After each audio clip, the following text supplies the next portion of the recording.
أهلا بكم ومرحبا في سلسلة موقع امتياز لتعلم برنامج الأوتوبلاي ميديا ستوديو 6.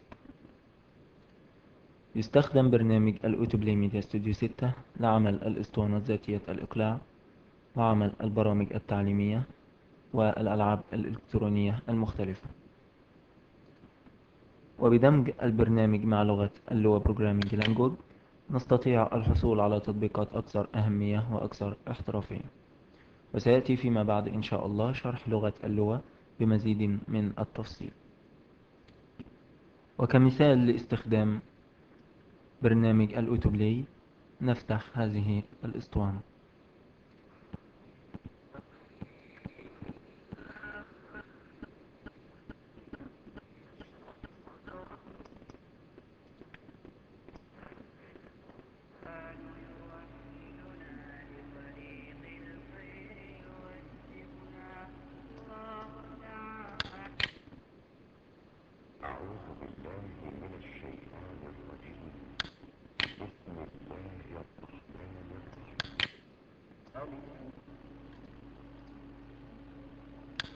يمكنك فتح برنامج الأوتوبلاي ميديا ستوديو عن طريق ستارت ثم اختيار All Programs ثم انديجو روز ثم أوتوبلاي ثم أيقونة تشغيل البرنامج.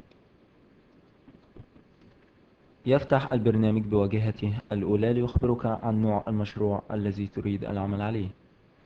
فإذا كنت تريد بداية مشروع جديد من الصفر تختار Create a New Project. أما إذا كنت تريد استكمال العمل على مشروع كنت قد بدأته من قبل تختار Open an Existing Project. نختار Create a New Project لبداية مشروع جديد. يخبرنا البرنامج عن الاسم الذي نريده للمشروع الجديد، وهو هنا يضع اسم افتراضي هو My Project. يمكننا تغيير هذا الاسم إلى أي اسم نريده وليكن مثلا امتياز. يوفر البرنامج أيضا العديد من القوالب الجاهزة والتي تستطيع استخدامها والعمل عليها والتغيير فيها للحصول على تطبيقات بسرعة مع توفير في الوقت والمجهود. بعد تحديد اسم المشروع نضغط Create Project Now لبداية العمل في المشروع. يفتح الآن البرنامج بواجهته الأولى والتي تتكون في أبسط الصور من شريط القوائم الممثل في فايل وإيديت وألاين وبيج إلى آخر ذلك من القوائم. يتكون أيضا من الستاندرد تولبار والإنسيرت تولبار أو الأوبجكت تولبار. يتكون أيضا من الببلش تولبار. هناك أيضا العديد من البانلز المختلفة أهمها البروجكت اكسبلورر بانل والتي تحتوي على كافة المكونات التي ندرجها في مشروعنا من صفحات وأزرار وأفلام فيديو وفلاشات وغير ذلك من المكونات الأخرى. أما البروبرتيز بانل فهي دائما تعرض لنا الخصائص المختلفة للمكونات التي ندرجها في المشروع. أما البروجكت سايز بانل فهي دائما تعرض لنا المساحة التي وصل إليها مشروعنا بالميجا بايت.